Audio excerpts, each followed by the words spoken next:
Hi, everybody. Welcome to 6 Months Later, the podcast 180 Days in the Making, where we talk to each other and then we talk to each other again in 6 months. My name is Matthew Shadorn, and I am joined, as always, by my co-host, Tara Newton-Wordsworth. How are you doing today, Maddie Moo? I'm fine. We talked about Sorry, this. I'm going to say that again. Very early on. Tara Newton-Wordsworth. How are you doing, No, it's fine. Matthew? You can't take that back. You can't take it back. I'm good. I'm all right. Today we're doing a mix up on the format a little bit. So instead of having a guest, in celebration of our having done this for 6 months, we're just going to be talking to each other. See how that goes. Oh, far out, man. That sounds horrific. Yeah, well, I don't know. No, I think it's, we've been recording every week since July, right? Yeah. Yeah. I think it was early July, yeah. Yeah. And we finally did our second interview last week? Yeah. We finally did the second part of the first interview last week. So yeah, we've got one full interview in the bag. And we've got like 25 or something that are half done. 26. So yeah, so it has been amazing. I honestly felt like we would never get to this. It's just felt like, I don't know. I felt like it was like, oh, it's so far away. And now we're here. Oh, see, I was afraid that we'd just lose interest and then never get around to doing the second half. Be like, is this even worth it? And then we just have all these half interviews and people being like, I wonder when they're going to contact me. And just never contacting anyone.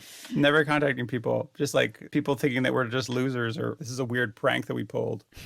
But no, we finally made it all the way around again to the first interview, which was exciting. Yeah, it was really nice. So nice to talk to Jordan. Yeah. Really, really enjoyed chatting to her again. And I felt quite like a little bit like I didn't really know what I was doing in that second half. But then I felt like that in her first half as well. So hopefully we'll feel, get to grips with it more as we go on. Yeah. So we got good at the first interviews and the quality of those probably increased quite a bit over time. Certainly audio quality increases. But now we have to go back and relearn how to do the second, or not relearn, but learn how to do something different with the second interviews. So we'll see. But yeah, I think it's been a strange, interesting journey so far. What are your reflections? What's been strange about it, do you reckon? It's been strange to talk to so many people. A lot of the people I knew, and then a lot of them are just people that I just randomly reach out to. And frankly, I'm like, what is up with these losers that they have nothing better to do than talk to us? But wow, that's some real high self-esteem you got there.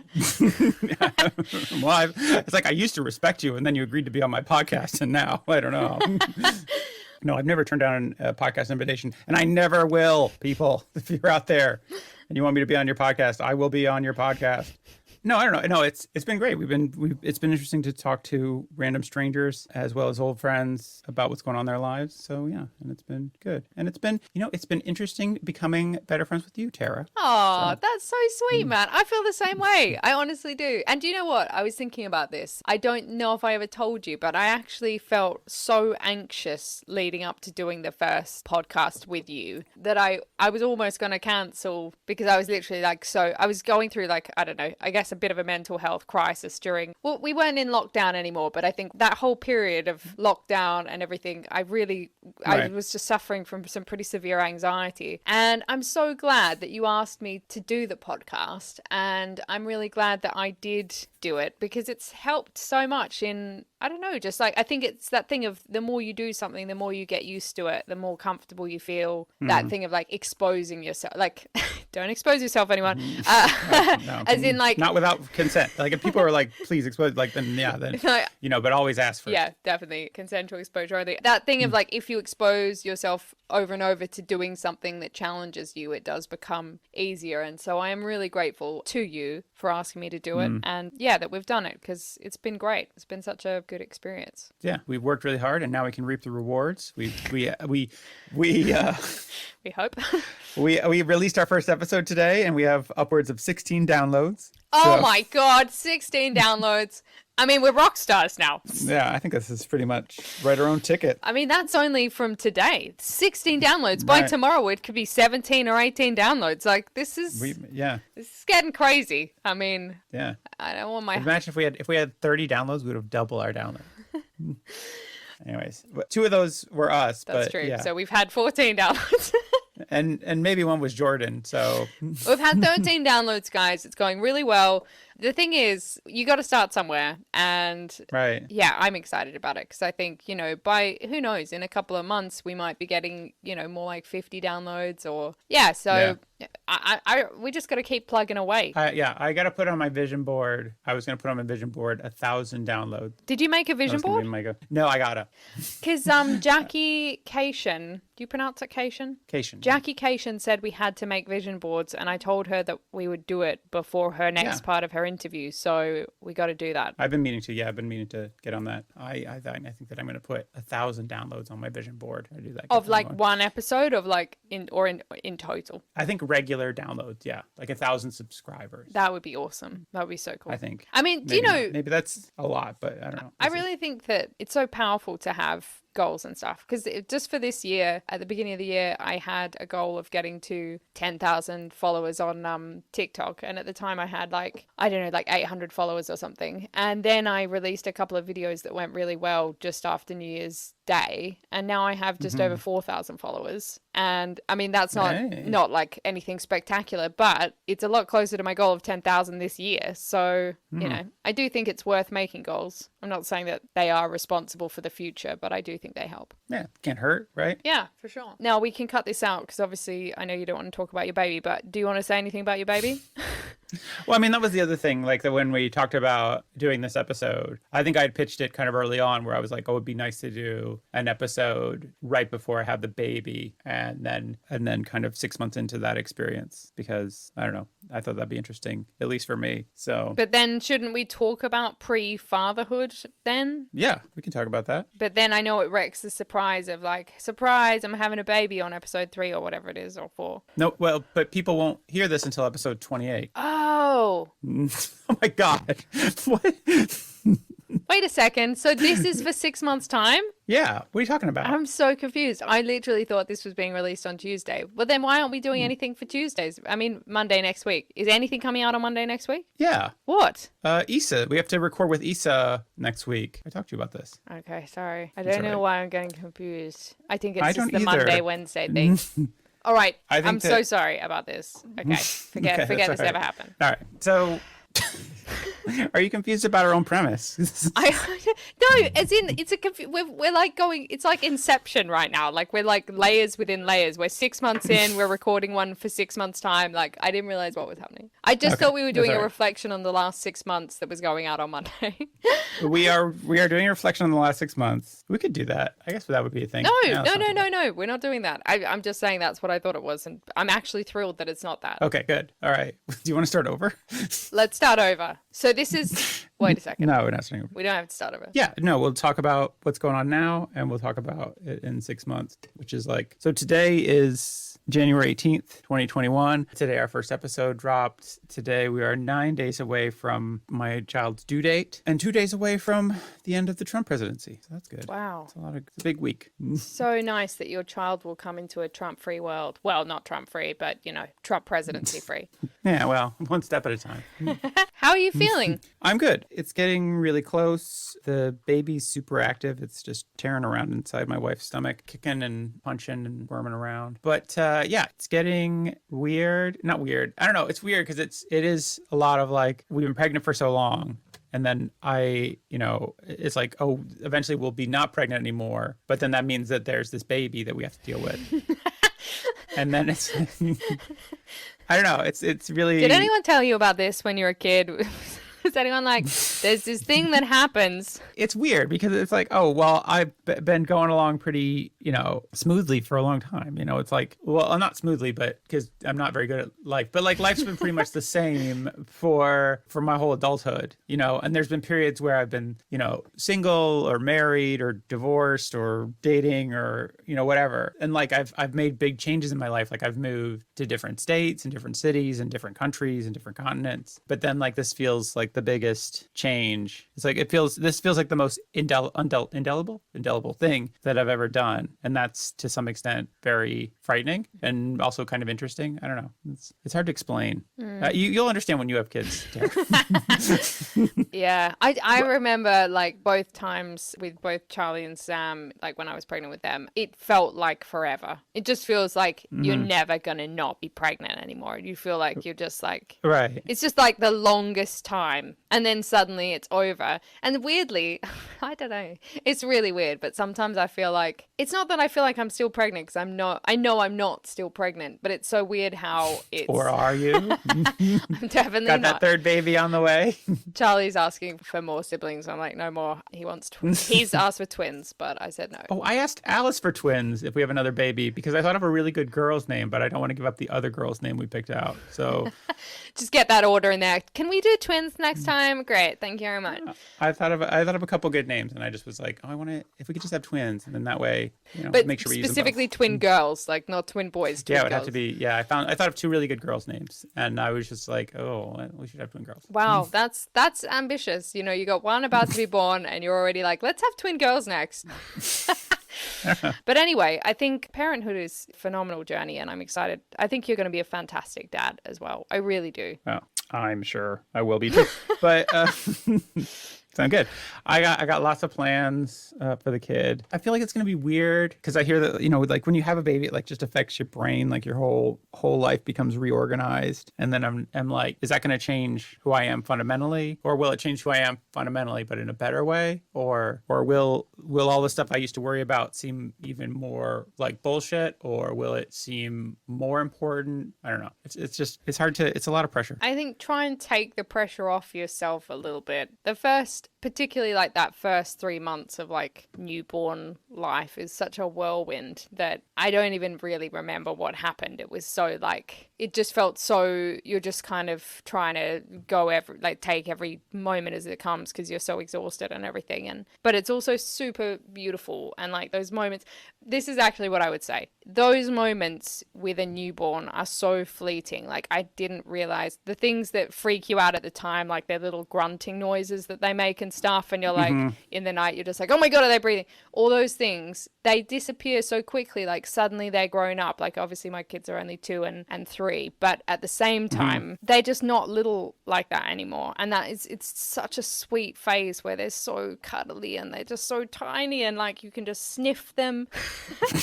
Like I know it's gonna be like obviously tiring and difficult in lots of ways, but it's also so beautiful. So I really hope that you can enjoy it, Yeah, I'm sure it'll be somewhat enjoyable. I mean, I'm sure it'll be enjoyable. I'm sure it'll be somewhat stressful, I should say. Yeah, I don't know. I'm looking forward to it. It's just hard to keep it in my head because I'm so in the pregnancy mindset, but not so much in the mindset of actually having a living baby that I need to keep alive, which is really the key thing, is to maintain its continued aliveness. And I don't know. Yeah, it is like the one really newborn baby I ever like held. Like I just had it in my lap between my legs, and its stomach was like grumbling, and I was like, "Oh my God, is it okay? Is like, what's it doing?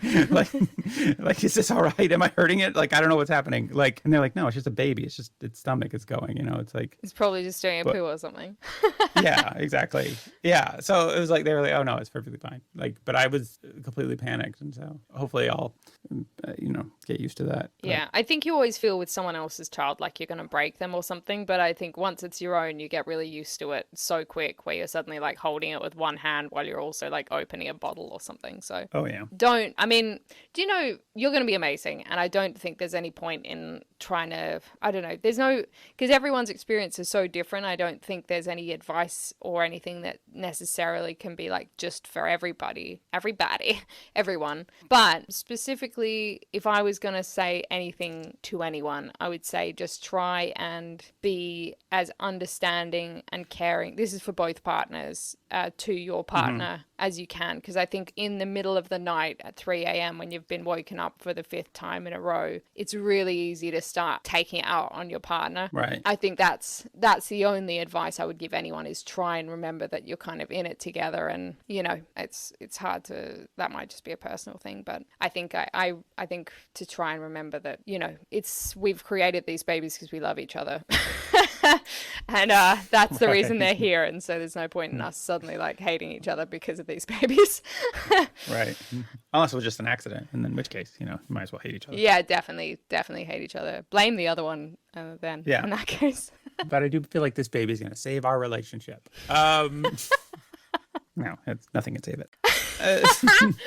Yeah. Hopefully we'll be able to be patient with each other. Sometimes we just get snippy with each other. I mean, that happens, I guess, with anybody. But I mean, I think with lockdown, I think we found that we really do enjoy being with each other. And for the most part, we can handle each other for long stretches of time, which is a positive thing, I think. Yeah. So I'm afraid that my natural tendency is that I'm not going to be doing as much as I probably should be. Like, What do you mean? I'll give you an example. I'm fine with making dinner, right? But I can never contemplate what to make for dinner. Like, I don't have that part of my brain. You know how some people can like look at a fridge full of food and just be like, I don't even know what we'd even make with these scraps. Like, it's just like, that's me. Like I could look in a full pantry and just be like, it's full of stuff. It's like literally full of all kinds of foodstuffs that could be like combined into food. But if like, I don't see like one specific thing that I know I can make, it never occurs to me to like somehow put it together like that. Like, I just don't have that brain. Yeah, I mean, I am so sick and tired of meal planning. Like, I actually feel like it's the bane of my life. I feel like I just want someone to be like, every day, this is what you're going to cook. Right. Just because it's like, I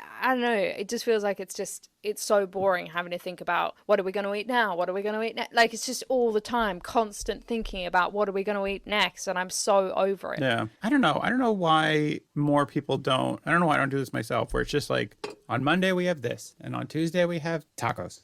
Yes. And I haven't figured out the rest of the week, but Tuesdays is tacos. And like on Wednesday we have stir fry, and on Thursday we have pizza. And it's like, why doesn't everybody do that? And why don't, it seems like I should have done that like years ago. Yeah. And then just been done with it. But now it's just always, it's like you can make theoretically anything. But yeah, meal planning is like, but so that's the thing, is like, I'm like, I will make literally any food that Alice tells me to make. I just need her to tell me what to make. And in some cases, actually put the ingredients on the counter. But then, Wow. but then I'm fine. Like, but then the other day she was like, oh, we have broccoli. And then I like Googled broccoli dishes.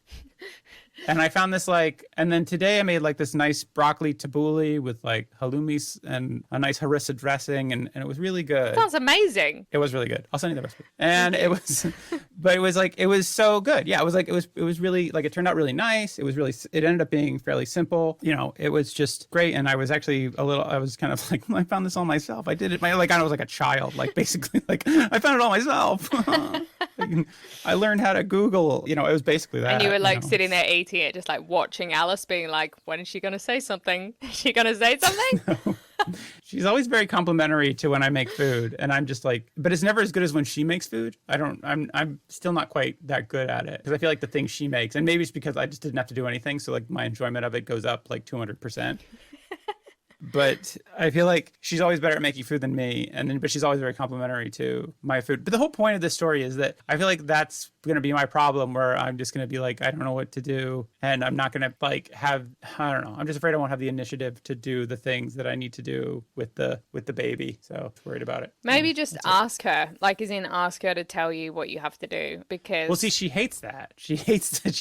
She hates it when I ask her. She hates that more than having to actually make food. She hates it when I keep asking her, like, what should we have for dinner? And she's just like, fucking figure it out. You're a goddamn adult. Like, that's not what she says, but that's the tone of what she says, right? Yeah, I get that, because I think I feel the same way. Yeah. Yeah, but at the same time, I think it is really hard. But I think with when you have a newborn baby, you're so tired, and I think the main thing that probably she will, I don't know actually, but the main thing she will probably need is for food to be available. So like have lasagna or some, stuff that's in the freezer just ready. If you can pre-cook some meals, like, oh God, you don't eat meat. I was going to be like spaghetti bolognese, blah, blah, blah. But, just. Well, yeah. We did that. We put together some like chili, like here's a box of chili and like lasagna and whatever. Yeah. So if you just have like some pre-cooked meals all ready to go, she's going to need rest. And you'll need rest, you know. And one of the things that Will and I did, you don't have to do this, but when Sam was born, because there were then two of them that were waking up separately, because Charlie was so young and he still gets up now. Will just went and slept in the living room when Sam was first born so that he could get up with Charlie and I could be awake with Sam. And I think it's really important that one person is getting rest so that the other person can rest when the other one needs resting, if you know what I mean. So like if you can try and work it out so that she can then rest, say, during the day while you're holding the baby, you know, like, so stuff like that, just making sure your basic essential needs are taken care of, like rest, food, stress, you know, just trying to basically have as much rest and food as possible. I suppose so, yeah. It's really basic stuff. You just get back to like literally just like primal, like, you know, caveman stuff, and just your essential needs being met, and that is great. Okay. Well, I'll try to keep that in mind. I don't know. Yeah. Kind of work in shifts, I guess. Yeah. And you will get back to being yourself again. Like, that's really important to remember. Like, I felt like I completely lost who I was for like 7 months. And then actually when I came to Q.E.D and met you for the first time, then I remembered, no, it was coming back to Q.E.D. I honestly coming to Q.E.D, the open mic for the first time. And I think it was Anna when she introduced me to you and she was like, oh, Matt, this is Tara. I had this weird moment of being like, oh, I'm Tara. Like, I'm a person. It was seriously, it was like, and I swear that was like the first moment I started getting a sense of like that I have my own identity again. So it took a little while, and then it's still an ongoing process, but you'll get back to being you and even better. I promise you, it's going to be all fine. Okay. Yeah. But I have all these like weird existential thoughts now, like about like my life and my relationship, that is just like, how is this going to fundamentally change all these things? And then I'll talk to Alice and I'll be like, well, what if you love the baby and then you don't love me as much anymore? And she's like, no, that's not how love works. And I was like, really? Oh, okay. I don't know. Yeah. God, that's a weird one as well. Because I've definitely had those moments as well when like you see your partner look at the child in this way where they love them in a way that does seem like it's more than they love you, because the kid is like literally a part of them, or they're literally part of the child. Like they are, like that child is their DNA, and you can see it. It's weird but I think again, this is this thing where you have to come back to being like, we created these babies together because we love each other, you know? Right. Yeah. Because I guess it's different than I had an ex who was really into her dog, and it felt like she liked her dog more than me. So. And so that's I guess that's the fear that I have now, is that this baby will become like, and also the dog didn't care for me very much. So I'm also worried that the baby won't care about me and will be like, fuck this dude. So I don't know. So well, try not to let that, because I feel like if you let that fear, if you believe that, then almost like you might do things to cause that by like holding off more because you're like, oh, the baby doesn't like me. But actually, if you just love it and you just give it lots of love and you just snuggle it, and you know, like, it's gonna love you. It will absolutely love you. Okay. All right. Well, if it doesn't, you'll have to take it. Alice has also had that. She's like, what if the baby doesn't like me? And I'm like, no, the baby's gonna like you. What are you talking about? You've got all the milk. You know, here's my plan. So for like 6 months with the baby is I'm gonna read to the baby a lot, mostly classical literature, War and Peace, you know, Anna Karenina, maybe some Alexander Dumas, because that stuff's fun, right? Count of Monte Cristo, Musketeers, those kinds of things. Because I feel like the more that the baby's just exposed to language, the smarter it'll be. So my goal is to read just books out loud to the baby. It doesn't matter if they don't know. I can finally read Lolita. Finally finish reading Lolita. Oh my God. I just read that to the baby. That's perfect for the baby. I'm sure it'll love it. Yeah. Well, you know, Nabokov is a master of language. So, you know, I think that'd be good. And, you know, so things like that, right? So just reading a lot of things to the baby. That's my goal for the baby. We're going to do a novel a week together. And also just, you know, keeping the baby happy. I think that's the key thing. But yeah, those are my big goals and also keeping Alice happy and not freaking out. So. Well, they sound great, although you're not actually responsible for other people's feelings. I'm not responsible for my wife's feelings. As in, you can do your best, but ultimately you can't force someone to feel something. So don't stress. All I'd say is don't stress. If she's not happy, it's not your fault necessarily. Right. Well, I mean, I'm just going to try and be, I guess I should say, I'm trying to try and be supportive, right? Yeah, that's really good. But anyways, Tara, what's new with you? I feel like I've been monopolizing new? this conversation. What's new with me? I've accepted that stand-up is dead, obviously. I don't even... Sure. I had been in contact with some organisers for event spaces for Leicester Square Comedy Festival a couple of months back. And now it's just like, well, I'll forget that. That was going to be in February. Right. And Oh, yeah. I'm just giving up on it all. Like, I don't care anymore. I can't be bothered to try and think about whether to try and come up with a show or some kind of, it's just like, let's just put that aside and just pretend that doesn't exist for the moment. And then... Well, that's too bad, because I had some gig spots that I was going to offer you, but... Oh, that's so kind of you on your non-existent... Yeah, I totally like... I think I've just moved to online stuff, basically. Like, I do enjoy doing the videos, the little videos and stuff on social media, and that's fun, and it's nice. I'm grateful to have the podcast as another project that's sort of creative and... Sort of creative. I mean, it's not creative in the same, like, as in, like, obviously we're sort of talking in the moment. It's not like having to sit and write or... Right. I feel like it has been an interesting, well, because I've had to learn a bunch of new skills, and I think you've had to learn a bunch of new skills. Yeah, that's true, actually. At least in terms of, like, technical skills, in terms of audio and editing and a bit of marketing and stuff, too. Yeah. I don't know. You made lovely cover art for our podcast. Oh, that was another thing. I've been excited to learn how to, use Headliner and do those things where you get the audio and put them together with the video or the pictures and stuff. I mean, it's not like rocket science, but it's definitely it is nice. It's fun having that sort of creative involvement. Yeah. I'm grateful to have the feeling of having projects to do instead of nothing. Right. There's also that.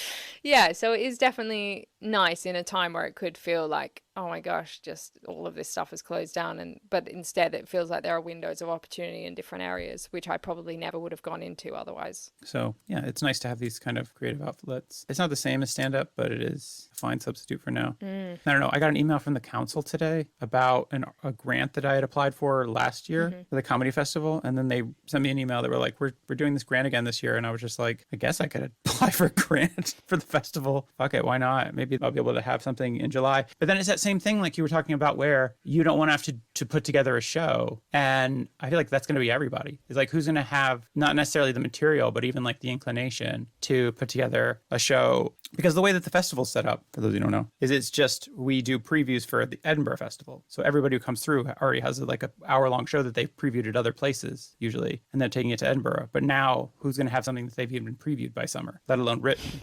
So it's like, then the whole concept for the festival just falls right apart. So then I'm just like, well, if I do the festival again, it's like, then I have to completely rethink the format of what we were doing because we were kind of a preview festival. So then it's like, what do I do now with that? So. Well, you could move it online. True. As in, like, it could become an online.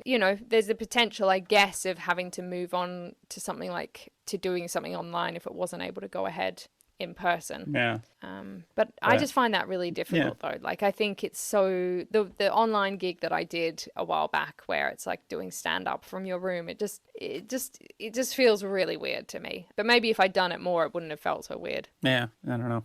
Yeah, if you get used to that or not, I don't know. No one ever invited me on their online gigs. Yeah, but to be honest, Matt, you're not very good at getting out. Like, as in, you're not very good at...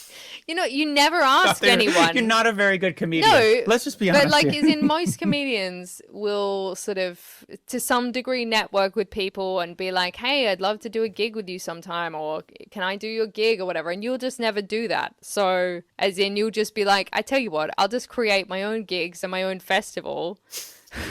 Which is amazing. It's an amazing quality. I really appreciate that about you. It extends from my own poor self-esteem. It's like me kind of in a corner, like pretending like I'm talking to somebody, but they're really like 10 feet away. And I'm just like, can I be on your show? No, it's okay. I'll just make my own show. It's fine. But it's just like, it stems from my low self-esteem, which is the thing that I think you just need an agent that's going to like. Oh my God. I once said, I was like, and if there's any agents out there who are willing to represent me, I will give you 50% of what I make if you just book gigs for me. I tell you what, I'll book Because- gigs for you for 50%. For 50%. Fine. That's fine with me. Yeah, whatever. You want to get started as an agent? I'll give you 50% if you just book gigs for me because I don't want to do it. Well, when comedy opens back up, which I believe one day will, hopefully, I will be very happy to send some emails for you, okay? Thanks. Yeah, and you know, and then next time people send you like an invite to a gig, you're like, and Matt Schnorr has to be on the bill. We're a package deal. We're a duo now. We do everything together. Yeah, I have been telling everyone about the podcast. that's nice. So far, generally, fairly positive feedback. So that's good. Wait, what is the negative feedback?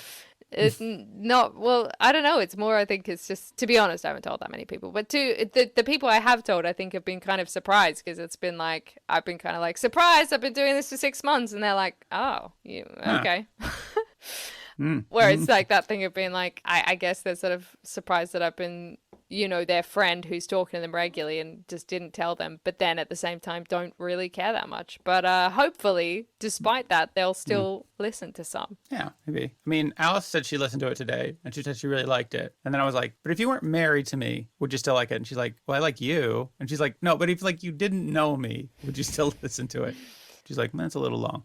So Yeah, do you know what? I think we could probably cut it back. I think if we kept it to an hour, I think that would be good. Because I think once you go over an hour, you're sort of maybe pushing it a bit. maybe. I don't know. I feel like podcasts need to be as long as they need to be. But I don't know. Oh, well, like cutting out content, I'm like, oh, I like all this stuff that people talk about. And maybe I'm not a good enough editor yet. Maybe not as, I should be more judicious. Judicious. Judicious. What am I saying? Judicious. Why can't I say that? Judicious. I have the same problem with the word dressage. Dressage. Dressage? Am I saying it dressage? Anyways, but I need to be more discerning with my podcast edits, I suppose. Just send them over to me. I'm like, there are so many parts of what I was listening to last night where I'm talking and I just think that's shit. Cut that. No. Just of me. You're too I hard think on it's yourself. just because I waffle on so much and I just think, just shut up, you stupid bitch. Wow. All right. Is that what that 1-star review on iTunes is? It's like, this fucking bitch. She just keeps talking. No, you're fine. You ask a lot of good questions, and that's important because I don't. I'm very bad at. But you're good for like the questions. comedy relief. Thank you. You always come in with great jokes and stuff. I mean, that's a good thing about, you know, like as in if you are a comedian, that's handy that you are actually good at making jokes. So Good at making jokes. Book me on your shows, folks. If you're an agent out there, you can use that as the headline. He's good at making jokes. All right. So what are you really into these days, Tara, that's keeping you happy? I know what you're into because I recently got into it myself, yeah. which is Bridgerton. Oh my God, are you watching it? Amazing. Yeah, I'm watching it. We're 2 episodes in. How are you So- finding it? I love it. It's great. It's exactly what I wanted to watch. It's fun. I love, like I said, I like Shonda Rhimes. This is her company that made it. She's most famous. I think she created Grey's Anatomy. But then the thing that I watch from her is Scandal, which was a show I used to love to watch. But it's like basically this is the same show, but set in 1813 or whatever. And yeah, no, it's really fun. And I just want to just be like, breathlessly every time something happens, I'm like, Scandal. Which is exactly what I did every time something happened on the TV show Scandal. So I'm glad I get that fixed back in again. So I can just be like, Scandal. It is really good. It's really. Did you love the Duke's sort of entrance scene? Oh yeah, the Duke's great. That Duke guy is like, he's killing it every I scene. think he's just the most showing up and being. ridiculously good-looking man. Even like my husband, like when the Duke's entrance happened, we both like looked at each other like, "Oh my god, oh my god, I Yeah. need to fan myself." I'm like, I guess this girl's pretty, but like that Duke could probably do better. Wow, that's harsh. I do love him. He's doing a great job. I'm only at the end of. We just finished watching the second episode. You know, you can see we're like, oh, maybe the Duke's starting to soften on her, and you're just like so excited. Like maybe they're gonna fall in love. Oh my god! He's very much like the perfect Mr. Darcy type. So he plays that really well. It's nice because it's reasonably fast moving, like things do actually happen. Whereas with something like the Pride and Prejudice BBC series, which I absolutely adore and I don't want to talk badly about, but The Colin Firth one. yes, the Colin Firth Like one. way back. I Yeah. absolutely love that so much, but not a massive amount happens. Right. Whereas in this, like, you know, you do swiftly move, like things do actually genuinely happen by the end of the series. Yeah. I mean, there was like 2 meaningless boxing matches in the middle, just like for no reason. Like, let's have some exposition. I guess they could be boxing while they give exposition. Like, why not? Yes. You know, Just another It's like- excuse to have his top off. Like, please. Oh my God, yeah. And then the other guy, he was boxing too. It's just like, where are these like Victorian hunks? They're not even Victorian. It's like these early 19th century hunks. Like, you know, just like, come on. Tell you what, I'm grateful that I was not born in that era. Oh, for sure. Yeah. It's, I don't know. They make it look glamorous, but I bet it smelled real bad. Everybody smelled real bad. Yeah, and also just the whole like a woman's literally got no value except for like being able to be married to someone. It's just so like, oh my God, it would really be awful, you know? Oh, yeah. Well, I love how the plot of that second episode hinges on her having been alone with a man for any period of time. Like, it's like if the fact that she was alone with a man, not even like a man that she went somewhere with, like she was just out by herself doing her own fucking thing, and this man came and invaded her space, and suddenly she's ruined. Yeah. And I'm just like, fucking hell, like that's so depressing to think about. Yeah. Well, my husband keeps saying that now. Like, I can't remember what it was the other day, but I did something. He was like, "You are ruined." But it was just like, it's so funny, isn't it? Now, like we say these like very posh things to each other because it's just such a stupid way That's of funny. speaking and silly values, but it is fun. So Yeah. enjoy that. I have finished it and I'm very sad about that. But Oh, you know what's a good series that you could start? Yeah. It's Star Trek Deep Space oh Nine. my God, Because help me. that's I really just great. feel like I'm too late to the Star Trek thing to ever start now. No, you're not. No, you can always get on anytime. That's so kind. I really wasn't. Yeah, no, I mean, look, it's a big tent. It's very welcoming to people, whatever, you know, and hey, you can have your own favorite series. It doesn't have to be Deep Space Nine. You can maybe be like, oh, I like Discovery, or I like Voyager, or I like the original series, The Next Generation, as long as you don't like Enterprise, because that is hot garbage. So I feel like I was really pushing Will to go on the like period drama journey with me with Bridgerton, and I managed to convince him to do it, but I feel like Star Trek would just be like too far. You know what I mean? what, he wouldn't be into Star No, Trek? absolutely not. I can't see it happening. We should have Will on the podcast one time. Yeah. What is Will into? He really loves like 90s hip hop, UK based hip hop. He DJs with vinyl mostly, and he loves like graffiti, and he has a really extensive collection of photography that he's taken of graffiti over the last however many years. And every time we go out, if we're like anywhere, you know, in the times when we could travel, like Is Will Banksy? he is Banksy. When we're in Amsterdam or when we're in Sydney or when we were like in London or whatever, he'll be like, oh, that's this guy. He's a graffiti artist from New Zealand and you'll see him here. It's just a whole other language that you don't even know exists because you're not looking at it. Like, I don't care about any of this stuff. I still don't care. I try to care because he cares, but I don't care. You know, it's literally like he sees stuff that we don't see, even though it's in plain sight. Like, I find that really cool. But he doesn't like Star But Trek. he doesn't. But he doesn't like Star Trek. Yeah, he's a mysterious man, you know. Anyway, who knows? I might He's be able to Banksy. convince him That's very to watch it. Oh, all right, yeah. What about Alice? What is Alice yeah. into? Does she like Star Trek? No. I have so much more respect for her now. Yeah, no, she won't watch Star Trek. I think I got her to watch The Mandalorian, which is Star Wars. And that was the best I could do. She does like Star Wars. I don't mind Star Wars. Well, it's not really sci-fi, is it? I mean, if it's not sci-fi, I don't know what it is, but It's like fantasy. It's got wizards in it. Come on. does it have wizards? What are you thinking? Yoda's a wizard? Yeah, the Jedi, they're just wizards. Oh, you just think they're... Oh, yeah, I guess so. Yeah. Anyway, she doesn't like Star Trek. I can't get her to watch Star Trek. Except for on my birthday. I made her watch like 3 episodes of Deep Space Nine. And was that painful, or was she like, oh, I actually enjoyed it? She seems to enjoy watching them, but I can't get her to watch them otherwise. That said, we should probably do Yeah, some we should predictions stop. for the future, I guess. Do we do predictions? Right. Matt, do you have any? Yeah. Do you have any big swing predictions for the future, Tara? Big swing predictions for the future. I'm going to say in 6 months' time, I'm going to say that we will have 70% of the population in the UK vaccinated, which means that it should be effective enough for us to live fairly normally again. That is my hope, and that is my prediction for 6 months' time. I think we should just have T-shirts that says "those poor fools," and then it's just the pictures of our faces. I'm also going to predict that you're going to have a boy, and Okay. You want to predict a name? I'm going to go with Bill. Yeah, that's wow. I'm a little hurt that you think I would pick a name.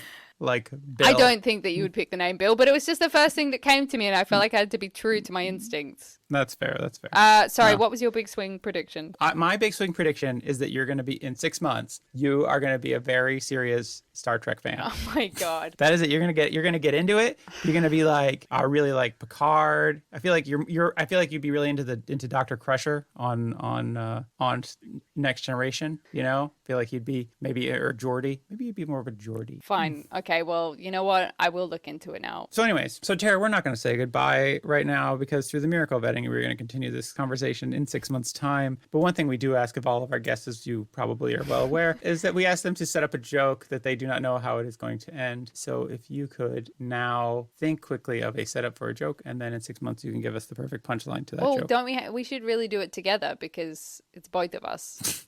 We'll do it together when you learn the spiel.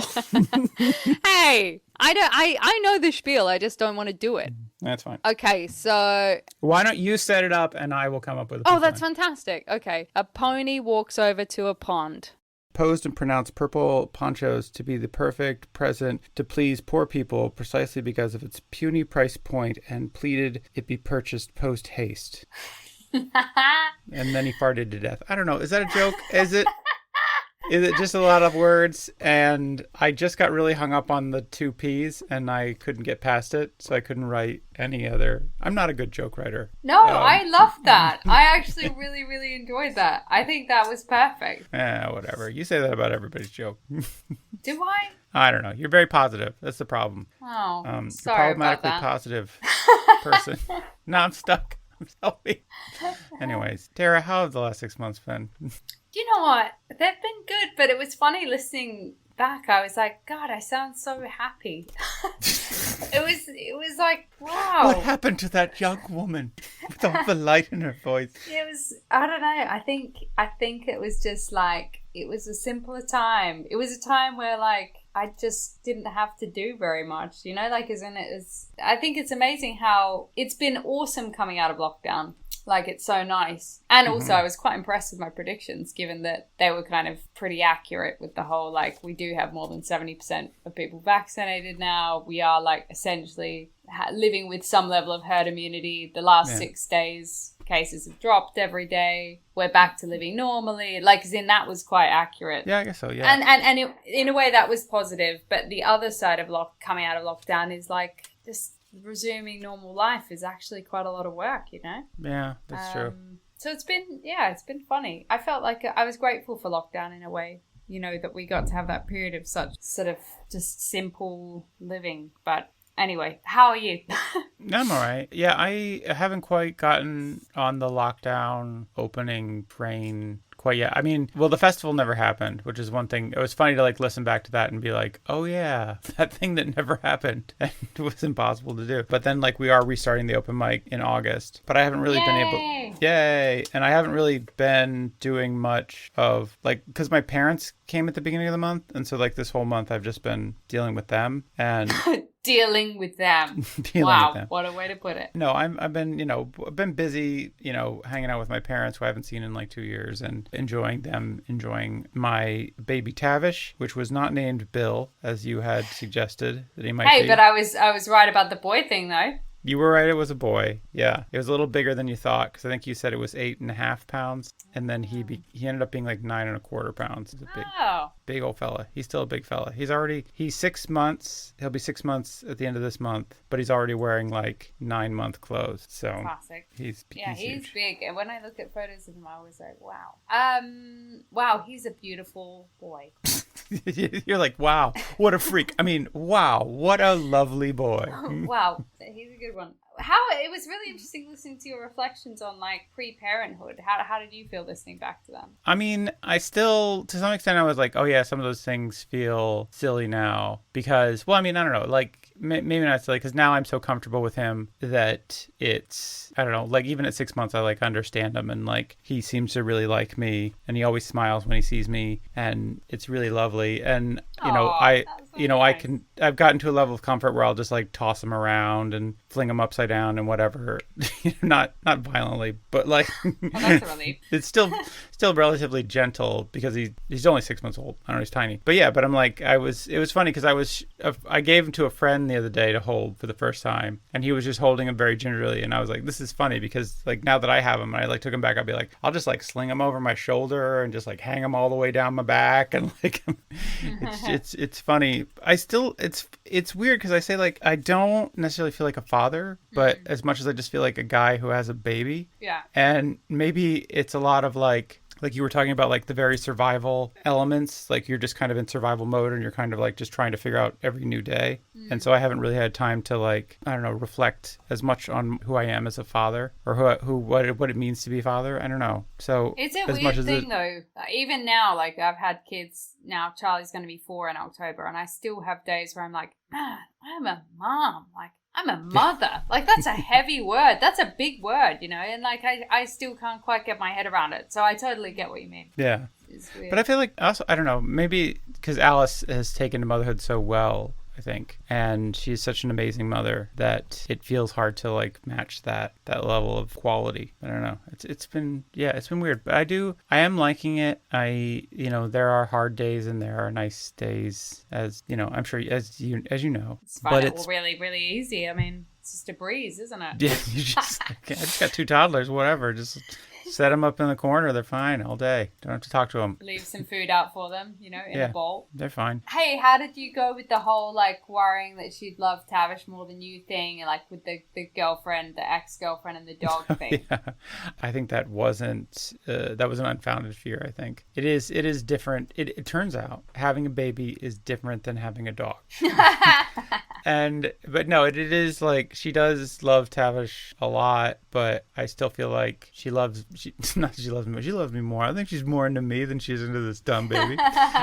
It is that thing where, like she had said, like, you know, that's not how love works. It's like, she still loves me as much as ever. And I do feel like it's been, you know, it's not been good for our relationship. It's not like I don't know, I make some joke like this is going to save our relationship. It's like, it didn't change our relationship, but it is this nice piece of our relationship that is kind of a beautiful reflection of what we've built together. So, and I think that, yeah, I don't know, it's been nice experiencing that, and, you know, seeing her with Tavish, because again, she is such a great mother. It's just, it's a beautiful thing, and it's, you know, it's lovely, and it's been nice. I think the one thing that I was saying that, like, I was afraid that I wouldn't be as proactive as I think I need to be with the baby, and I still think that is an issue that I need to work on. Like, sometimes I'm a little slow to like pick him up, or I'm too quick to like give the baby back to her, or like refer the baby back to her, because I just feel like sometimes I don't know what to do with this. So that's something I do need to work on, especially since I'm going to be like a stay-at-home dad in a couple months. So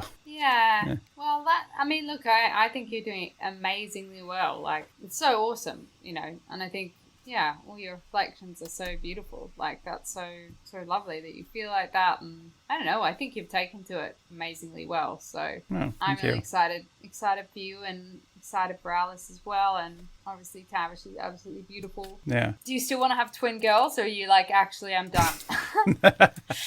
Alice is she's very much of the opinion. She's like, this is it. We're done with this. Like, yeah.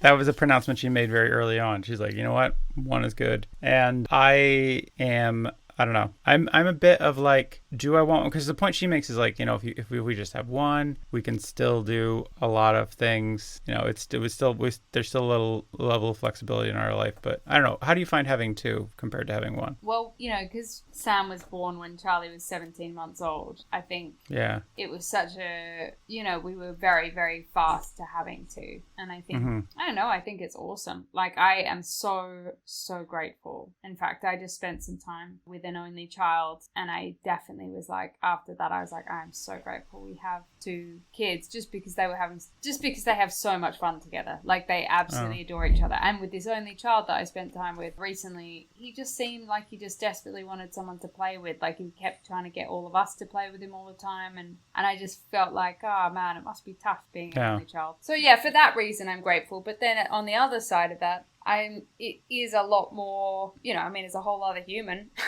Yeah. It's like a whole extra one, and it is a lot more work. Like there are days where I've just thought, like, why on earth did we do this to ourselves? Like, it's just so much work, especially so close together. But then once you come out of that, like now that they're both, now that Sammy's over 2 and things are starting to get easier and we're starting to be like able to enjoy going out and doing stuff as a family. Like we just went to the beach, we went camping last weekend, and that was so fun. And I don't know, they can just do stuff now, like they can paddle and they can climb and it's once they're more independent, once you're through that really, really long, tough stage, the early stage where they're so dependent on you. Yeah. It starts feeling, I don't know, I'm feeling excited about it now, but I definitely have that feeling like I don't think I want any more. Yeah, I mean, because, like right now he's so, like, I mean, he still can't sit up. Right, like that's where we're at in terms of like him as his development. So there's not a lot we can do with it. I'm not sure if it's the right way to look at it or the wrong way to look at it. That'd be like, this is a lot of work, or it's like so much stress for us. It's like that feels like somehow that feels selfish, but like then at the same time it seems like exactly what I want to be thinking. Like if this is too much work for me, I shouldn't be taking it on. I don't know, but I mean, yeah, right now we're happy with Tavish. We're good with our guy. He's been keeping us very busy, and he's been a real delight. I mean, I will say I hear horror stories of people who have babies and they cry a lot or they're extremely fussy, and for the most part he has been a real delight, and he's really easy to get along with and easy to handle, and that's been great. I mean, right now he's teething, so that's kind of a nightmare, but it's just at the starting of teething. So and it is, listening back to that, your advice of like being good to your partner, I feel like it was very helpful. Trying to be understanding of everybody's kind of short-tempered because everybody's in a stressful situation, and you made a baby because you love each other. I think that was very helpful, so thank you for that advice. Oh, I'm so relieved to hear you say that, because when I listened back to it I was just like, what a twat. I need to just stop giving people any advice. Just keep out of other people's business. I mean, it was just like, it was a simple thing like, oh yeah, we like each other, and that's why we did this in the first place. We were very committed to this idea and to each other. So, and then also remembering like the moments, like the little moments of, because things go by so fast, and like you're so, like you said, in like that survival mode, but like trying to appreciate like the little moments of this baby human and him experiencing things for the first time. And like I try to be conscious of that. Like I try to be in the moment, with him and enjoying like him being delighted by trees. Like one of the things that he does that is amazing is like every time we go under trees, like if we're pushing him in a stroller, he just like is so excited and he freaks out and he's just laughing at trees and he's just like so happy, and like that's such a beautiful thing. And I'm just like, oh my God, this is like, oh my God, this is amazing. This is the best thing I've ever seen. So nice. It is. It's quite nice. So I mean, there's little moments where it's just delightful. So it's been great. I'm so glad to hear that. That's really beautiful. Yeah, I was when I listened back to that myself, the bit about like the newborn stuff and the like little weird noises they make and things like that. I was just like, God, yeah, I've just forgotten so much. I can't even remember. I really don't think I can remember Charlie's first word. Isn't that awful? Like, I'm literally like, what was his first word? What was Sam's first word? I think it was dog. Do you even have a dog? No, I'm pretty sure he used to say like something that sounded a bit like dog or doggy whenever we were on the common and we'd see a dog. It wasn't dog, but it was like that. Anyway, I feel like I'm a horrendous parent. But my point is that you just forget these things, and like it is nice. I've started making some notes of things just that I find funny throughout the day, like if they say something that really makes me laugh, because you just forget them, and like otherwise I come to the end of the day and I'll go to tell Will a story and I'll be like, oh my gosh, Charlie said the funniest thing and I have no idea what it was, but he said it this morning. So now I'll like make a note of it, and it's been so great to like look back on those notes and have them all listed together, because you're like, oh man, there's like so much gold in here. Like they are hilarious. Nice. I was gonna say, one of the funniest things listening back was like, I was like, what we're gonna do? We're gonna read a novel a week together. Yeah. I'm surprised you didn't laugh in my face, because it was just like an absurd thing in retrospect. I think we got through the introduction of, or halfway through the introduction of War and Peace, and that was about all I could stand. Did you actually read any of it? I tried. Did you No, really? just the introduction, which was like the notes on the text and stuff. But Oh my he doesn't. He's just I genuinely thought you were joking. Like, I never took that seriously in any way. Really? No, that's been my plan forever. I was like, maybe I can just like read, because it just like, you just read to him, but like he can't be read to. He's just like too squirmy, and he'll roll around, and it's hard to hold him and hold the book or whatever. So so. I just think it's amazing that you genuinely tried to do that, but like that is hilarious. It seemed like a good idea at the time. Yeah, brilliant. I guess you thought it was so absurd you didn't need to comment on it. You're like, that's clearly a joke. It's like, I literally thought it was a joke. I genuinely, I'm amazed that you weren't joking, but I'm very impressed that you really did try to do that. Getting back to being you after parenthood, how do you feel? Do you feel like you're sort of, I don't know whether that's more of a mum thing, or like, as in, do you feel like you're yourself again, or do you feel like you lost yourself, or do you feel like you never lost yourself? I mean, it's funny because again, this is like lockdown, and haven't been able to do much that I used to do that was kind of like myself for a long time. So I'm still on the outside of that. So it does feel weird. I guess I feel like the test is like, I'm kind of dreading going back to the open mic, because I'm like, I feel like this will be like the measure of how much has changed over the last 2 years, including like having Tavish and whatnot.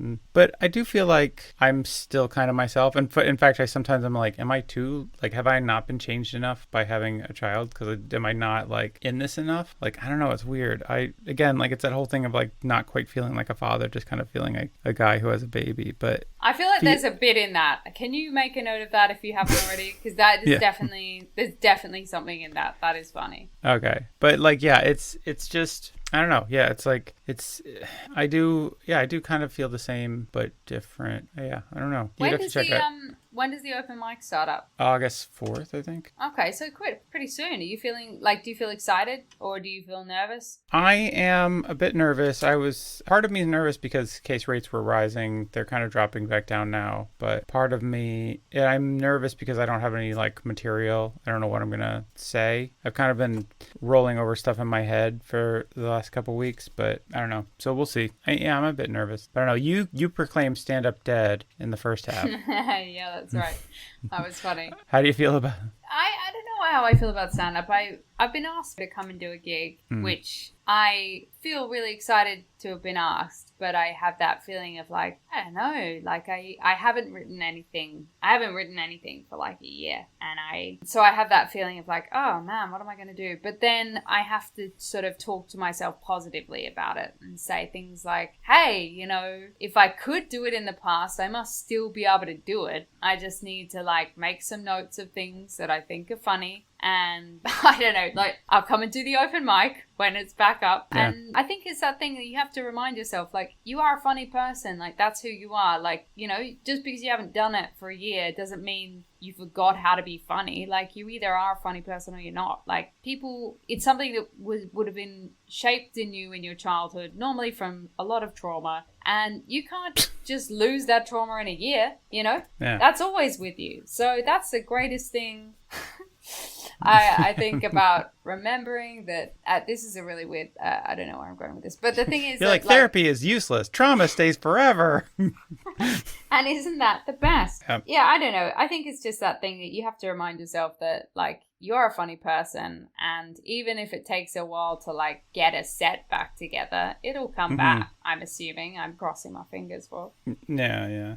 But it'll be nice. I don't know. I think also, like, it's been a nice experience doing the videos and stuff over the last 6 months. It was weird listening back to the TikTok stuff because I just think, oh God, why am I even talking about this? But you know. It has been cool sort of experimenting with a different medium and building that. So funny hearing about Bridgerton again. Yeah. I'd completely forgotten about that. And not only that, I actually had an audition today for a project that's like confidential. I don't know anything about it. I literally just had one line. I don't know what it could be for. I don't know the name of it. I don't know the character, anything. I literally just did one line with no direction. And then... Can you tell me what the line was? No, I can't. I literally can't say anything about it. And is that the line? No, I can't. I literally can't say anything about it. What an interesting line. Yeah, who knows what that's about? Weird. And then I was thinking when I was listening back to the podcast, I was like, wouldn't it be crazy if it was for Bridgerton 2? I mean, the second series. Wouldn't that be like the best thing ever? But obviously, you know, for starters, I would have to actually get it, like, as in get through the rigorous audition process. But I was just like, oh my God, that would be amazing. That would be amazing. I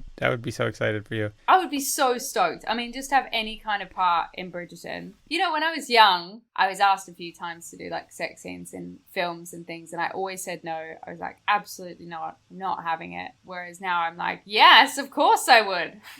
No. If you let me be in Bridgerton, I'll do whatever you want me to do. Just let me be in it. Yeah, you're like, I wish I had the footage of those sex scenes when I was young and beautiful. Yeah, exactly. Where these children ruined my body. Before I bloody well had children. Yeah, exactly. Yeah. No, but now you're just like, yes, full nudity. Were you just like, before we do this audition, I just want to say full nudity's on the table. Yeah, I'm happy to audition nude. Just let me know. Is that, you want me to keep my clothes on? Fine. Okay. Do you think that maybe the audition is for Star Trek? If it is, I'll be really disappointed. Oh, wow. I did not get into Star Trek. I'm so sorry. What? Oh, boo. Did you even try? No, not at all. Literally Okay. didn't. Oh, fine. So sorry about that. I feel like I lied as well. I feel like I said that I would. But I didn't. No, I knew you wouldn't. Yeah, I'm sorry. See, that was the thing I thought you said. It was totally a joke. That was I was right. Yeah. That was just me being kind, I think. Yes, you're very nice. You're like, of course I will, Matt. Yes. Oh, I'm so interested in this. Oh, I'm putting it on my Netflix queue right now. Yeah, the Bridgerton thing was like, oh yeah, I forgot about that show. I don't know, but it is. Yeah, I would really like to see a season 2. I would totally be into that. Oh my gosh, I really hope I think they are going to make a second series. Yeah. I think they're making it, and if they are making it, I might have auditioned for it. And I don't even know. You might already be in it. Oh my God, that would be so cool. Oh my God. The likelihood is though that's not the case. So listening back, Tara. Oh my to yourself from 6 months ago. Was there anything that really surprised you listening back? Oh, do you know what surprised? It's not that it surprised me, but it was nice to hear myself saying how glad I was to have done the podcast and the fact, like, being so grateful that you'd asked me and everything. I felt so happy listening to that because it actually made me think, yeah, I am grateful to have done it. I think it's like a year on now, so yeah, I think it's easy to take it for granted. Like, as in, I think I've almost got a bit kind of, because I've been working so hard recently with a lot of other stuff, and I just feel so kind of drained, like, in terms of like energy. And I think listening back to it made me feel really like, I don't know, I'm really glad that we've done this, and I really do want to keep doing it. And even if it's hard at the moment, I hope, that I can maybe manage my time a bit better so that I can really, still do it, basically. It just made me feel really positive about it listening back, and that was nice, I thought. Yeah, that was a nice, listening back, that was like, oh, it was nice. That's a very sweet thing that you said. But thanks, yeah, I'm glad that it's been a positive experience for you. Yeah, it is funny because it's like, yeah, you started out as our 6-month anniversary show, and then it ended up being our 1-year anniversary show, and I was like, oh yeah, that's yeah. So I loved that. I was very confused about that premise in the beginning. Oh yes. That was funny. But what about you? Was there anything that surprised you listening back? Just the level of anxiety that I had about Tavish, like remembering, especially when Alice was pregnant, like the absolute, like, especially the early days when I was just like super freaking out. Like I didn't know. I was like, what's going to happen? Everybody's going to die. I don't know what, like, everything.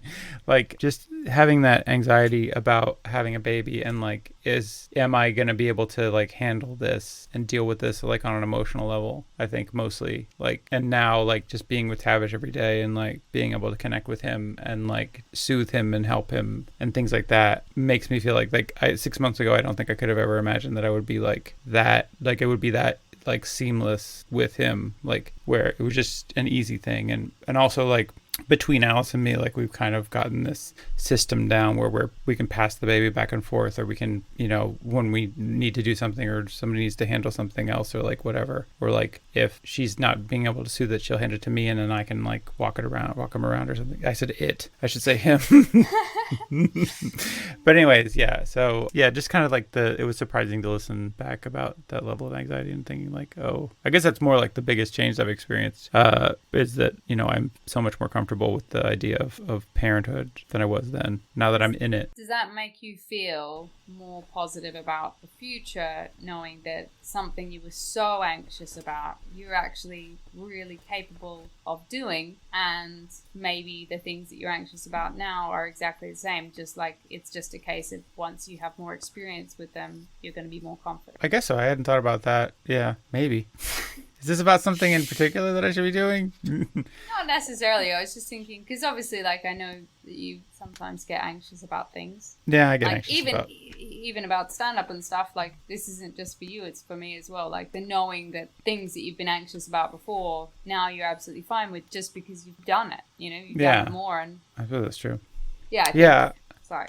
Yeah, no, you're right. I should be more comfortable about things that, I don't know, that I've done before. I mean, I still am worried that I'm somehow going to mess Tavish up in some irrevocable way. I think ultimately, like, no matter what you do, of course you're going to make mistakes as a parent. I think the best thing that you can do is try and be aware of your parenting and try and be being the best that you can be. Like, God, there's so many things I look back on and I think, oh my gosh, that's just awful. But actually, the most important thing is that I'm really working on trying to improve and be more patient, be more kind, you know, all that jazz.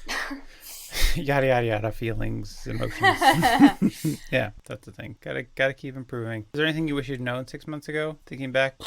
Honestly, I don't think so. I feel like it's almost better not to know the challenges in some ways that are, like, as in certain aspects that have been I'm glad that I didn't know it would take us so long to get out of lockdown, for instance. Yeah. You know, there are just things that I think it was kind of good that we were just going step by step, and I think somehow seeing all of the things that would have to happen to get us to where we are now, I think would have made me actually feel far more anxious than I did.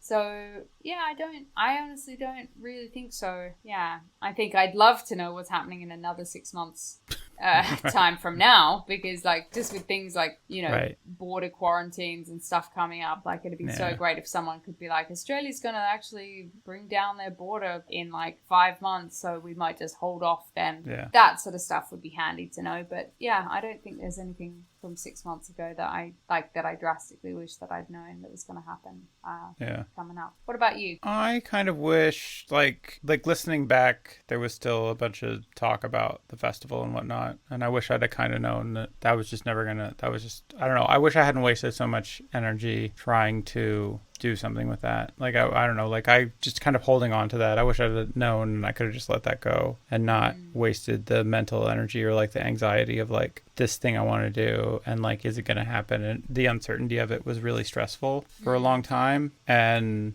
things going on. And then once it was done, it was like, I don't know, when July came, I didn't even really think about it, and now July's over pretty much, and so it's like, I don't know, it's weird. But I just wish I'd kind of known that was never going to happen, or, you know, like, there was just, I could have accepted that impossibility, which I guess I kind of knew to begin with, but I just couldn't accept that it was not going to happen. So it was just a hard thing to deal with. I don't know, the disappointment of it. And I wish, I don't know, maybe if I'd have known 6 months ago, I wouldn't have, like, driven myself up the wall trying to figure stuff out with this. So yeah, now you say that, it makes me realize, like, I wish that I'd known Prince Philip was going to die. I think there were so many things I wanted to say to him. I just would have spent more time appreciating him, you know? Yeah. Yeah. God. It's awful. A man is dead, Tara. I don't know. Like, I don't know what the, like, I have no idea what else. But I think that makes complete sense for you. Like, yeah, it would have been lovely to not have to worry about that. But yeah, I just can't think of anything. I don't know. I mean, I guess everything I worry about, it'd be nice if 6 months ago somebody said, which actually, honestly, everything I worry about 6 months ago, somebody was probably like, you don't need to worry about that. Like, I was, you know, like, when I was worried about parenthood and you were like, you'll be fine. And I was like, will I though, Tara? Will I? What the hell do you know? Mother of two. Not two of my kids. But yeah, so I guess probably wouldn't have mattered. But anyways, yeah, I guess it would have been nice to know some things. But I guess, I don't know, it's been an interesting 6 months. It's been an interesting year. of podcasting. I think we've talked to a lot of amazing people. Oh, I did put 1,000 downloads on my vision board. So I actually put like 1,000 total downloads and then 1,000 individual episode downloads. And then so it was like kind of stacking goals.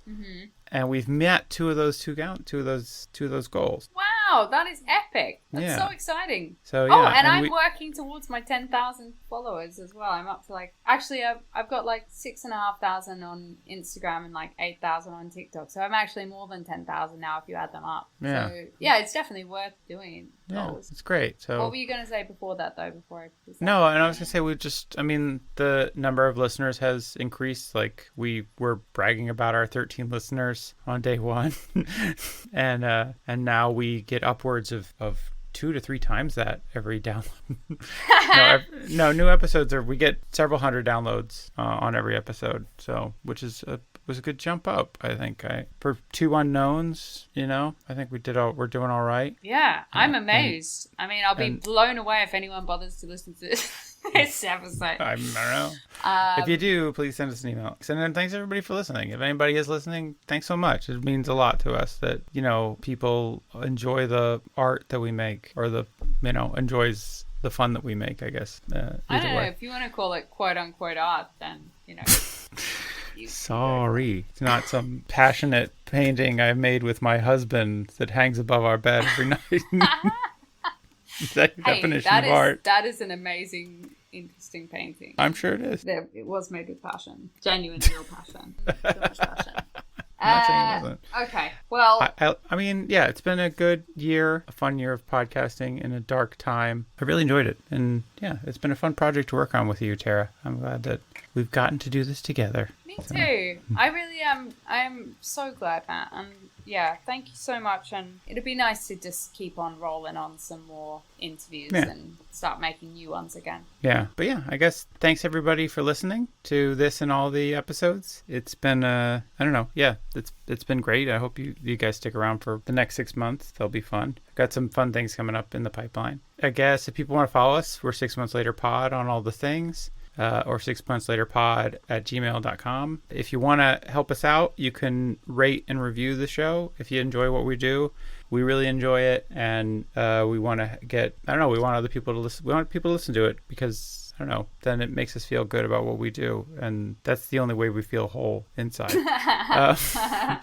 Listen, guys, we both have children, and we would both give our children up if we could just be in like the top 10 on iTunes. We'd just give them away for that. I definitely think that Matt would give Tavish away at least. And, I think, I don't know. I think I would need more than just the podcast stuff. But I would really appreciate being at the top of iTunes regardless. Yeah. You're saying like you'd give up Sam, right? Like so.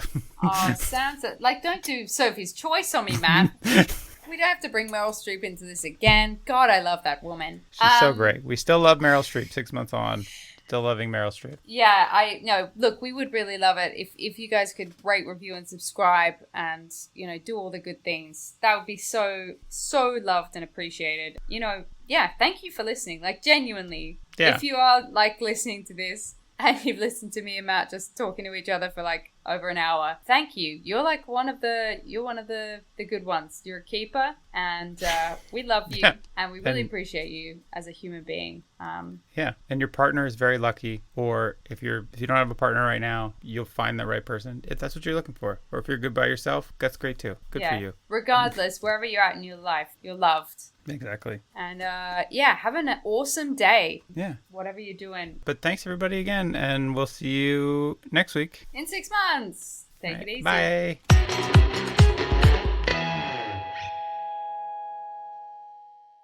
And then Alice was like, "What are you doing?" It's Wilco. And then she asked me, and it was very sweet. She was just like, "What's a Wilco?" And like a child would. It was very odd. And I tried to explain to her what Wilco was, and I did a bad job. But then I played a Wilco song, and she's like, "Oh, this is much better than you described it as." And I was like, "Yes, I know." I mean, I don't know what a Wilco is either, to be fair. Well, play some Wilco later. They're like indie rock meets indie Americana band from Chicago. They're very good. Check out their albums. Yankee Hotel Foxtrot, A Ghost is Born, Summer Teeth. Great albums. Wow, Summer Teeth does sound good.